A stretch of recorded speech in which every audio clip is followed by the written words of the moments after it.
Hey everyone, and welcome back to another video. In this video, I'm going to be going over what colors does the iPhone 17 come in. So this video is going to be particularly useful for individuals. Let's say that you have the new iPhone 17 or you're considering actually getting it.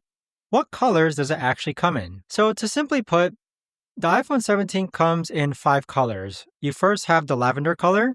Then you have the sage or green color. Then you also have a blue color, or they call it mist blue. Then you have the typical old school white color as well. And what you see here on camera is just simply the black color version of this iPhone. So as far as colors go, at the time of the recording of this video, usually the colored iPhones get backstock. So if you do plan on getting it today, you will have to wait like a couple weeks in order to get it. Stores tend to have like the white and black colors. So if you're interested in those colors, those usually will be available if you do decide to get the iPhone today. But that's pretty much it though, guys, as far as the color of the iPhones go. If you guys have any questions, let me know in the comments down below.